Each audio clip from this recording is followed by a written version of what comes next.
Today's question is, what actually happens during a panic attack? If you've ever had one, you probably remember exactly where you were. If you've never had one, you may have wondered why someone could believe they're having a heart attack when nothing dangerous is actually happening. Today I want to do something a little different. I want you to close your eyes for a moment. Imagine you're standing in a line at the grocery store. You have your cart. You're looking through your phone. You're thinking about what you're making for dinner. Nothing unusual is happening. You hear people talking. The cashier scans groceries. Everything feels completely normal. And then your heart skips. One beat, then another. Now your heart starts pounding. You notice it immediately. Why is my heart beating so hard? Within seconds, your breathing changes. You suddenly feel like you can't get enough air. You take a deep breath. It doesn't help. Your chest feels tight. Your hands begin tingling. You feel warm, maybe even a little dizzy. And now your thoughts begin racing. Am I having a heart attack? What's happening to me? Am I dying? Your body feels completely out of control. And now, open your eyes. If you have ever experienced a panic attack, some of that probably sounded very familiar. Today, we're going to walk through exactly what's happening inside your brain and your body and why it feels terrifying, and most importantly, why there is hope. I'm Robin Trivett, a board-certified psychiatric mental health nurse practitioner, and welcome to Mental Health Made Simple, where we answer the questions people ask every day using evidence-based information that's easy to understand. So let's begin. What is a panic attack? A panic attack is a sudden wave of intense fear or discomfort that usually reaches its peak within about 10 minutes. Even though it often lasts only minutes, many people describe it as feeling like it lasted forever. The symptoms are real, the fear is real, but what's causing them isn't usually the danger you think that it is. Your brain simply made a mistake. Your brain believes that you're in danger, even when you're not. Think about your smoke detector at home. When there's a real fire, you want that alarm to sound, but sometimes the smoke detector goes off because you burned your toast. The alarm is still loud, but it still gets your attention. But there's no house on fire. Panic attacks work much the same way. Your brain has an alarm system called the flight or fight response. Its job is to keep you alive. When it thinks you're in danger, it doesn't stop to debate whether it's correct. It acts immediately. Within seconds, stress hormones like adrenaline are released. Your body prepares to run, fight, or survive. And the problem is, sometimes the alarm sounds when there isn't actually a threat. So, your heart is the first thing many people notice during a panic attack.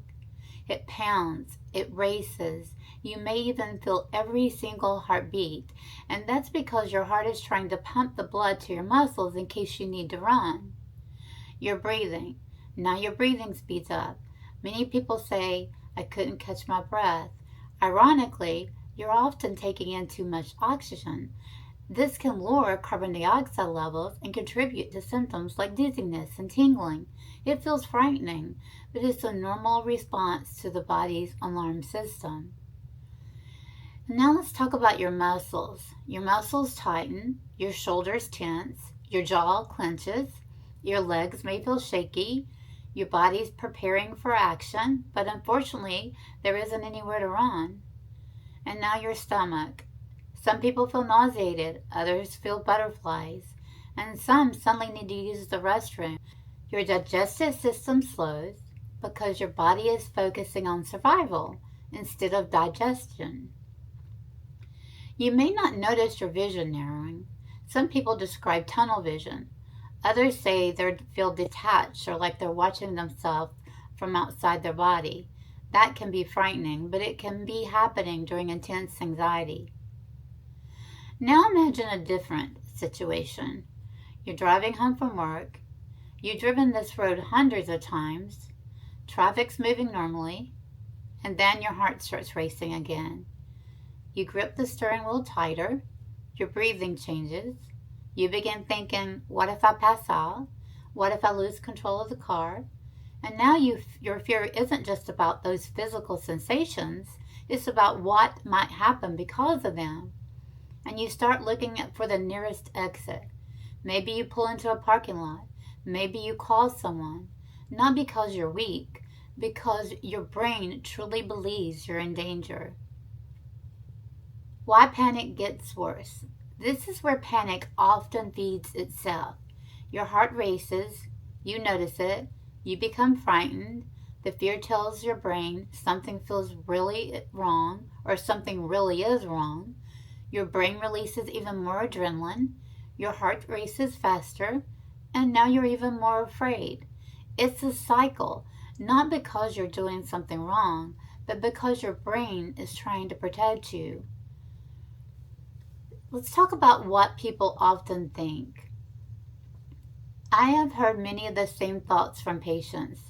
Am I having a heart attack? Am I dying? Am I going crazy?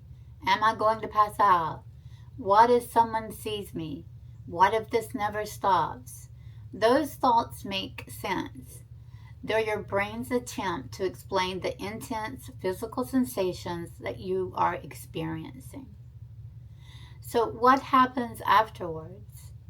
Eventually, the adrenaline begins to wear off, your breathing slows, your heart settles, your muscles begin to relax, but many people don't feel relieved right away.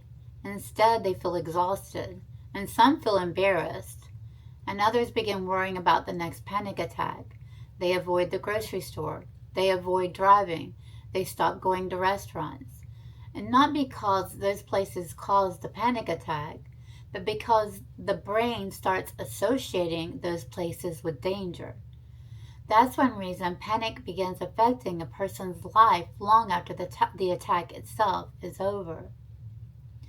But there is hope. The good news is that panic attacks are highly treatable. Many people improve with therapy. Some people benefit from medication. Others find that improving sleep, reducing caffeine, learning breathing techniques, or practicing grounding skills makes a meaningful difference. Often, treatment includes a combination of approaches. And one of the most powerful things you can do is understand what's happening. Knowledge doesn't make panic disappear overnight, but understanding replaces some of the fear with confidence. When you know your brain has set off a false alarm, you can begin responding differently. So in closing, if you've ever experienced a panic attack, I want you to remember this. You're not weak. You're not broke. You're not alone. Your body's alarm system becomes overprotective. And with the right treatment and support, many people learn to quiet that alarm and regain confidence in their lives. If this video helps you to better understand panic attacks, I'd love to hear from you in the comments. What surprised you the most about what happens during a panic attack? If you found this helpful, please like and subscribe and share it with someone who might benefit. I'm Robin Trevitt, and this has been Mental Health Made Simple. Until next time, be kind to your mind.